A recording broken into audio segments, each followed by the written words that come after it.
Hey guys, welcome to Cinematic Comet, where today I will be reviewing and discussing the recently concluded WandaVision.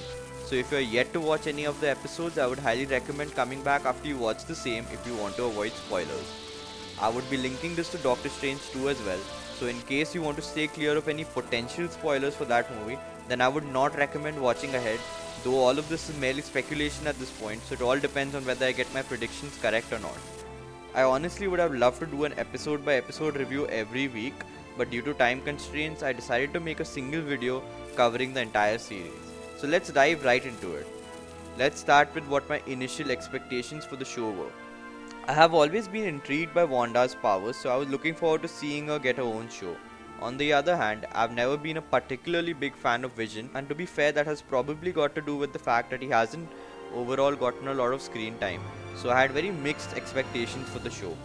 Also, watching the initial trailers just confused me even more as to what the show will all be about. But the fact that we did not get any new Marvel content for the entirety of 2020 made me more excited for the show than I initially was, and it definitely way surpassed my expectations. Let's start with the new Marvel intro.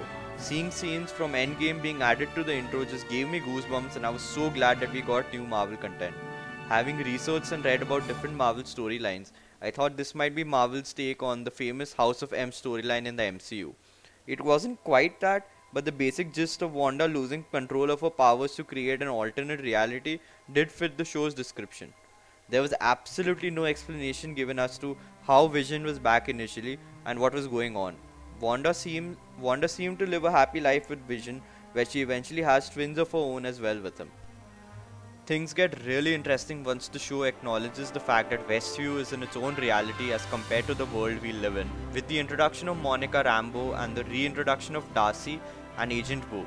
We learn that Monica loses her mother in the 5 years when she was blipped out of existence, and the show again does a tremendous job showing us the aftermath and effect of the blip coming back and the sudden increase in pressure places like hospitals would have to accommodate. Typical Marvel stuff merging fiction with logic. By casting Evan Peters as Ralph, Marvel really did keep the theory engine rolling and invited several theories about how the show will be responsible for the introduction of the X-Men in the MCU, as he was initially introduced to be Pietro Maximoff. Speaking of fan theories, a very popular one expected Mephisto to be the villain of the show, and he was speculated to be everyone from fake Pietro to Ralph to Hayward to Dottie. He doesn't end up making an appearance, but I think we will get to see him in a future MCU project. The reveal that Agnes was Agatha Harkness all along very honestly did not surprise me a lot personally, but it was still a great twist. I think the highlight of the show was the 8th episode where Agatha forces Wanda to relive some of her memories. We get a proper scene of how her parents were tragically killed. It is also revealed that Wanda always had her powers even before her exposure to the Mind Stone, and the said exposure only enhanced power that she already had, which made her the Scarlet Witch. This could plant seeds for more mutants in the future because if Wanda had powers, it's possible that there are others too. Maybe her biological father in the MCU is Magneto as well, and her parents had adopted her after Magneto abandoned Wanda and Pietro. We also get a very powerful and emotional scene where Wanda is grieving for her lost brother and is comforted by Vision, who says one of the best lines in the MCU. But what is grief? If not love, persevering. Thank you for this beautiful line, Marvel. There are so many people around the world, especially given what we have been experiencing as the world together over the past year, and such lines helps people around the world. This is precisely why there should be no arguments about whether Marvel is true cinema or not, because it is. It influences lives every single day. If that's not true cinema, then I really don't know what is. This also plants the seeds for the relationship between Wanda and Vision, which closes the gap on how they got together in the first place. A super emotional episode with its whole focus on Wanda Maximoff, giving her the proper origin story that we deserve to see and she deserved to have. The finale was action-packed and did not disappoint, with Wanda finally outsmarting Agatha Harkness and coming to the realization that she must restore Westview to its original state to free the people of Westview. Before this final act is done, we get an emotional goodbye between Wanda and Vision, and Wanda saying goodbye to her kids. The show does a great job of being its own show and also at the same time setting up future events. Monica Rambeau seems to be on her way to meet Nick Fury and Captain Marvel, and the second post-credit scene shows Wanda in a secluded house where her astral form is learning magic in the same way Doctor Strange does in a solo movie.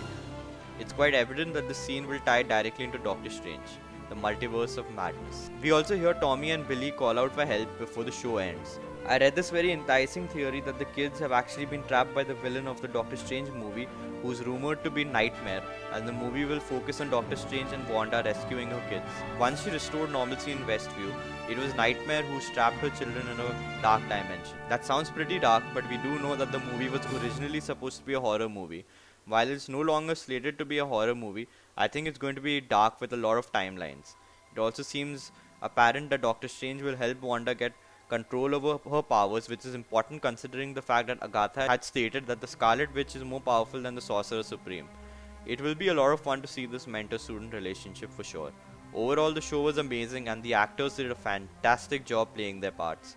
Anyone who thought Elizabeth Olsen wasn't perfect for Wanda Maximoff would have definitely changed their minds now. Like I said at the start of the show, I wasn't particularly a very big fan of Vision, but that's changed now with the kind of focus and impact he had on the show.